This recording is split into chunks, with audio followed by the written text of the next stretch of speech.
In this video, I'm going to show you how to use a drywall corner knife to do what it's meant to do right here in the corner. Coming up right now.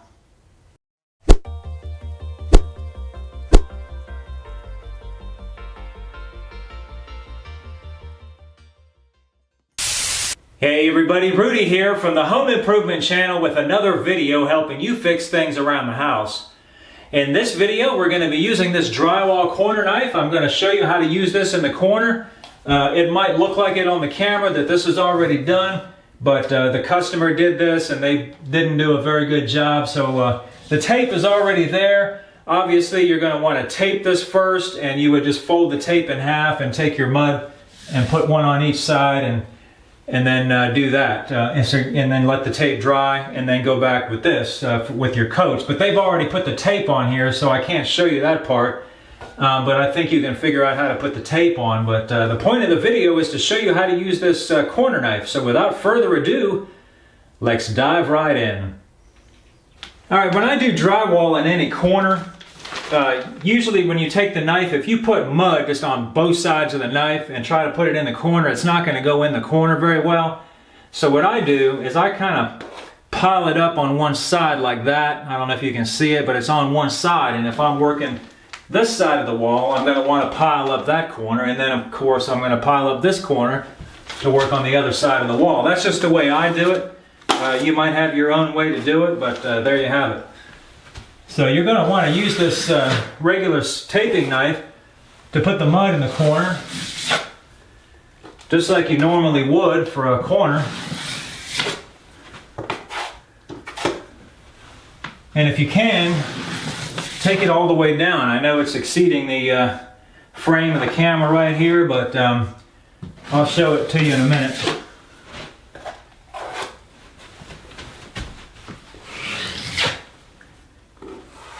Don't worry about how neat it looks in the corner right now at this point, because you're just trying to get mud in the corner.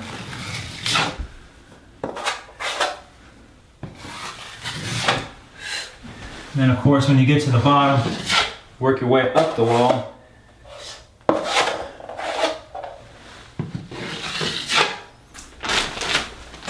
Alright, you're going to want to use a pretty clean knife for this. A lot of times I'll dip it in water right before I'm getting ready to use it. And just put that puppy right there in the corner and get her started and just roll on down the wall. Work back up the wall when you get to the bottom, and then it's going to meet somewhere. Then you got to go back after you do that with your taping knife and put pressure. See, I'm working on this left side here. You're going to want to put pressure on the left side of the knife like that, and leave the right side of the knife floating so that you're not making deep lines closer to the corner. So you cut that edge down. Do the same thing on the other side. Apologize if I'm in the way. Keep the pressure to the outside of the corner, or to the outside of the knife. And it's going to leave some lines in the corner. Don't worry about those lines, they're easily sandable.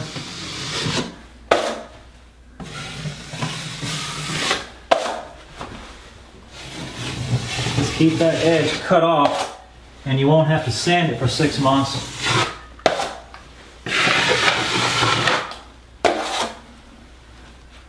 That's about all you need to do on a straight corner like that. I'm going to put, probably another coat, at least 2 coats more on this corner right here, depending on how it looks. It's already got 1 coat from the customer. If you were starting from scratch, most of the time I use about 3 coats in the corners.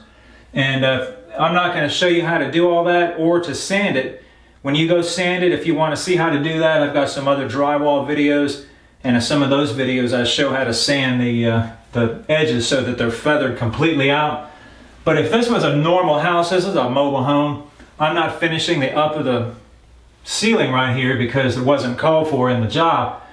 But if it was, what you would do, you start all the way up in the corner, you get started like that.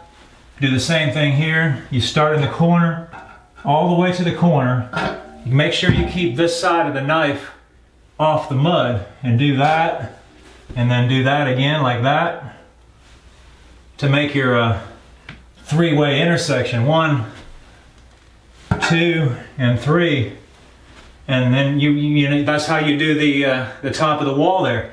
I'll show you some footage from another video I did on how to do a T intersection. You know, if you've got a corner like this and then your seam is going this way and you have a T right there, I'll show you some footage there. I'm going to hit the center joint with a 12-inch knife.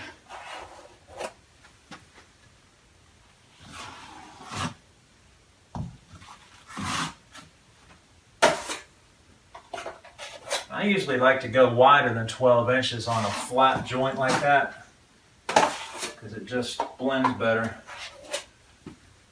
Again, on this outside edge, just cut it off by putting pressure to the outside while keeping the inside real light. So then just go back with the 6-inch knife and kind of cut it and then turn like that.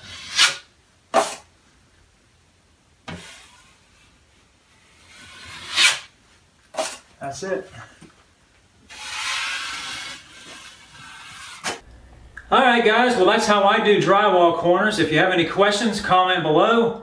If you like this video, click on the thumbs up and subscribe to my channel. I come out with videos like this as often as I can. Thanks for watching.